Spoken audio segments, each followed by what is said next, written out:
আজকে আমরা দেখব নরসিংদী জেলার দর্শনীয় স্থানগুলো।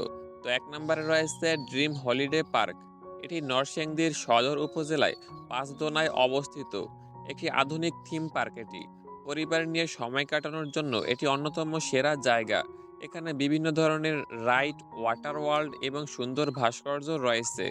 প্রবেশ টিকিট মূল্য প্রাপ্তবয়স্কদের জন্য ৩৫০ টাকা এবং শিশুদের জন্য, যাদের বয়স ৩ থেকে ৮ বছর, তাদের জন্য ২৫০ টাকা।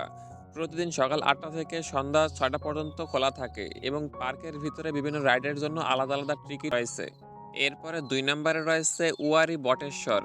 বেলাবা উপজেলার এই স্থানটি বাংলাদেশের প্রাচীনতম নগর সভ্যতার নিদর্শন।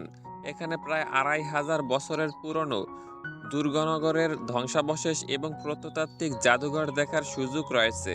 ৩ নম্বরে রয়েছে বীরশ্রেষ্ঠ মতিউর রহমান স্মৃতি জাদুঘর। মুক্তিযুদ্ধের বীর সেনানী বীরশ্রেষ্ঠ মতিউর রহমানের স্মরণে তার জন্মভূমি রায়পুরার রামনগরে এই গ্রন্থাগার ও জাদুঘরটি স্থাপন করা হয়েছে। রবিবার থেকে বৃহস্পতিবার সকাল ৯টা থেকে বিকাল ৫টা পর্যন্ত খোলা থাকে। শুক্রবার ও শনিবার বন্ধ থাকে। ৪ নম্বরে রয়েছে ভাই গিরিশচন্দ্র সেন মিউজিয়াম।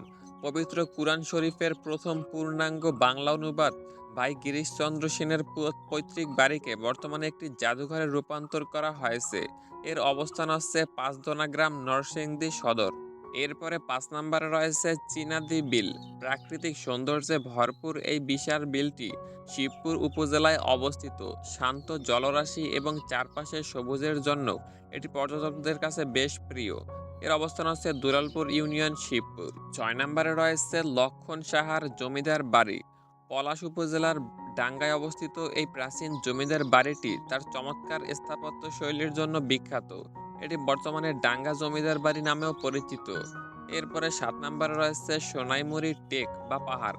শিবপুর উপজেলার বাঘা ইউনিয়নে অবস্থিত এই লাল মাটির উঁচু ভূমি বা ঢিলা পর্যটকদের কাছে বেশ আকর্ষণীয়। এখানে সোনাইমুড়ি বিনোদন পার্ক নামেও একটি পার্ক রয়েছে। এরপরে ৮ নম্বরে রয়েছে বেলাব বাজার কেন্দ্রীয় জামে মসজিদ। নরসিংদীর একটি প্রাচীন এবং স্থাপত্য শৈলী সমৃদ্ধ ধর্মীয় স্থাপনা। মুঘল আমলের স্থাপত্যের ছাপ এখানে লক্ষ্য করা যায়। তো গাইস, এগুলোই ছিল নরসিংদী জেলার শীর্ষ ৮টি দর্শনীয় স্থানগুলো। জায়গা খুঁজে পেতে অসুবিধা হলে গুগল ম্যাপে নাম লিখে সার্চ করলেই পেয়ে যাবেন।